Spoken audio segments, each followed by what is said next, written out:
Maya and Alex were hired on the same day. Same title, same salary, same high performance. Maya has a clear 5-year plan for leadership. So does Alex. But when the yearly review comes around, only one timer accelerates.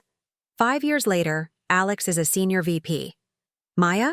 She's stuck one level above where she started, managing the projects Alex used to do. This isn't a story of one bad manager or one lazy employee. It's the story of a system. A persistent, well-documented acceleration gap that crosses industries, salary brackets, and nations. This is the story of Maya and the millions like her who find that a career is not a race. It's a maze where the rules depend entirely on who you are. But what if the problem isn't how hard women are working?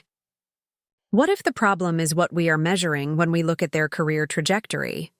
Why do men often get promoted on potential, while women are constantly asked to show their proof?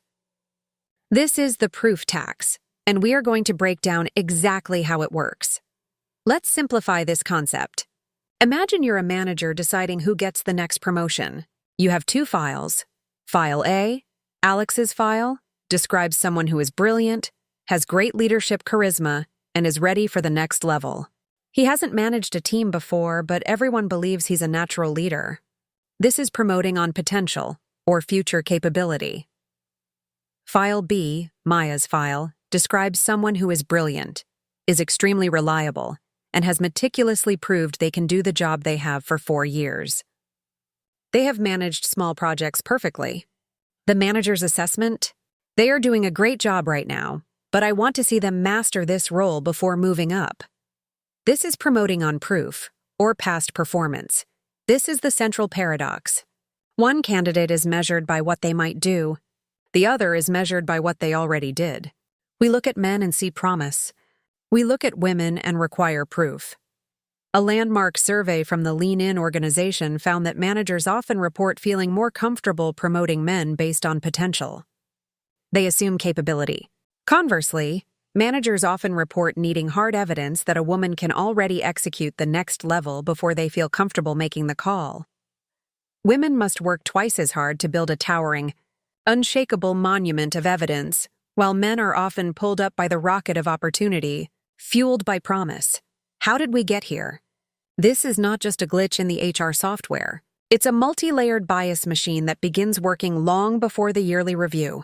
We police potential and require proof in 3 invisible ways. First, the microscope versus the macroscope. When evaluating women, we often zoom in with a microscope. We scrutinize every mistake, look for gaps in knowledge, and demand perfection before granting mastery. When evaluating men, we zoom out with a macroscope. We look at the big picture, focusing on wins and high-level strategy, allowing charisma to fill in any empty spaces on the resume. Second, the invisible assignment bias. To show proof, you need opportunities. But studies show women are often given office housework, tasks that are critical for smooth operation but invisibly and critically do not count toward promotions. Men are disproportionately assigned mission-critical projects, the high-stakes, high-visibility assignments that are designed to showcase potential. You cannot provide proof if you are busy planning the holiday party while your male colleague is launching the product. Third, the charisma discount. Leadership potential is often calculated based on subjective traits, confidence, assertiveness, and charisma. These traits are almost universally associated with masculinity. When a man is assertive, he's a leader. When a woman is assertive, she risks being labeled abrasive. This bias effectively discounts the very traits that are used to measure potential, ensuring that women must rely only on hard proof, even if they are natural leaders. We cannot talk about promotions without addressing confidence. But this too is a trap. There is a famous, and often misinterpreted, statistic that men will apply for a job if they meet only 60% of the qualifications, while women will wait until they meet 100%. People often use this to blame women, saying, "You just need to be more confident. Just apply." This is the confidence conundrum. It puts the entire burden of change on the individual, rather than the flawed evaluation system that made them cautious in the first place. When a man applies with only 60% qualifications, The system is designed to reward him for his potential. The hiring manager looks at him and says, "We can train him for the other 40%. He has great promise." When a woman applies with only 60% qualifications, she has statistically learned that the system will penalize her for the 40% gap. The manager will say, "I just don't have enough proof yet. Let's see her master the 60% first." For a man, the gap is seen as room for growth.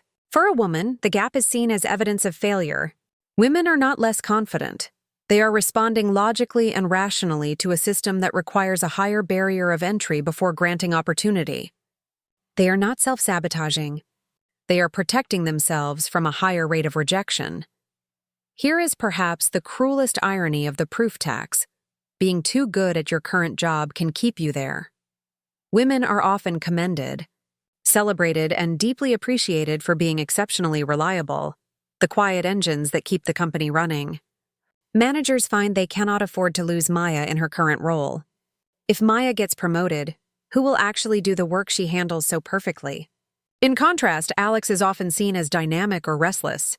He may not be perfect at his current tasks, but his vision is too compelling to ignore.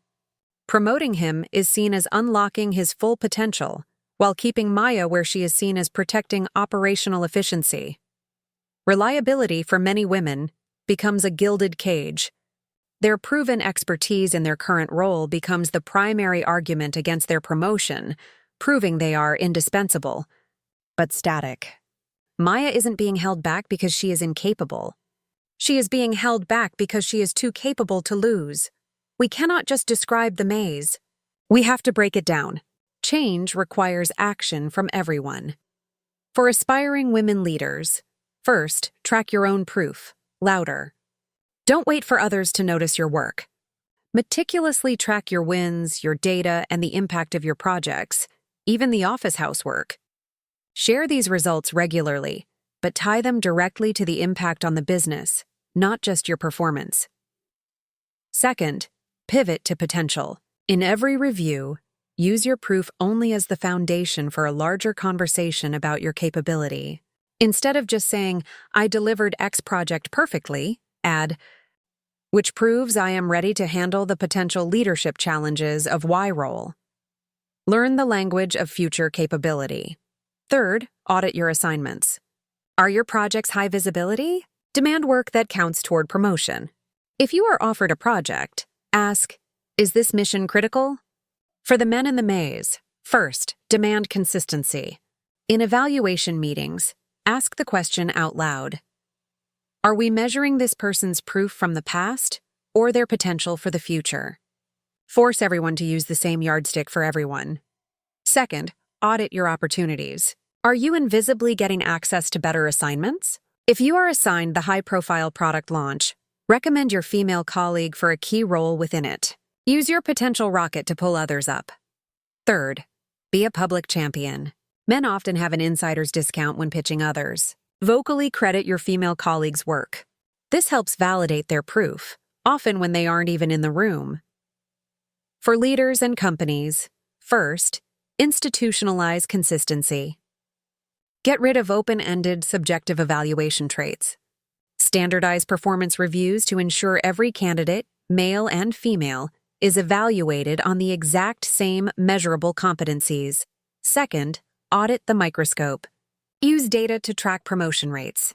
If you see Maya getting stuck at one level while Alex accelerates, ask why. A company where men get promoted on potential, but women need proof, is a company with a structural inability to identify its true leadership capabilities. This isn't just the right thing to do, it is the only smart thing to do. This maze of invisible barriers is built out of old habits, unchallenged biases, and unwritten rules. But habits can be rewritten. Biases can be challenged, and rules, they can be broken. Breaking the proof tax is about one fundamental shift in mindset. When you look at your employees, do not assume capability in some and require evidence in others.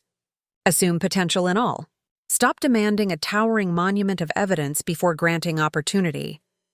Start believing that promise is not gendered. Because once we dismantle the proof tax, we don't just promote women. We promote the absolute best talent we have to offer, building a stronger, smarter, and faster organization for everyone. What's your experience with the Proof tax? Have you seen potential beat proof or reliability become a gilded cage? Share your stories in the comments below. If you found this career toolkit useful, smash that like button, subscribe, and share this video. Thanks for watching, and I'll see you in the next story.